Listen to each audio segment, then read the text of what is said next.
নমস্কার বন্ধুরা, আজকে আমরা ভিডিওতে আলোচনা করব অষ্টম বেতন কমিশনের সম্ভাব্য স্কেল কী আছে, 18,000 থেকে বেড়ে কত হবে আপনার নতুন বেতন। তো সমস্ত কিছু ভিডিওতে আলোচনা করব, ভিডিওটি অবশ্যই শেষ পর্যন্ত দেখুন।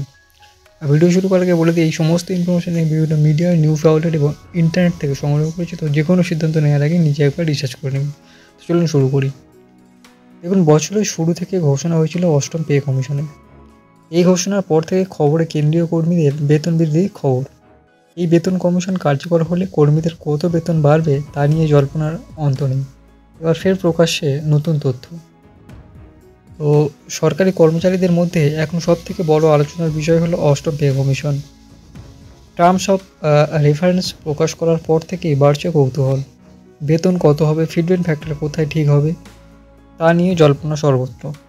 তো ফিটমেন্ট ফ্যাক্টরের উপর নির্ভর করে বাড়ে বেতন। এই ফিটমেন্ট ফ্যাক্টর হলো একটি গুণক যা পুরনো বেসিক বেতনকে নতুন বেতনে রূপান্তর করে। মুদ্রাস্ফীতি, জীবনযাত্রার খরচ, মৌলিক চাহিদা, খাদ্য, পোশাকের উপর নির্ভর করে বাড়ে ফিটমেন্ট ফ্যাক্টর। তো প্রকাশ্যে আসা এক রিপোর্ট বলছে এবার ফিটমেন্ট ফ্যাক্টর 1.83 থেকে 2.46-এর মধ্যে হতে পারে। 1.83 ফিটমেন্ট ফ্যাক্টর হলে বেতন হবে 32,940 টাকা। 2.46 ফিটমেন্ট ফ্যাক্টর হলে বেতন হবে 44,280 টাকা।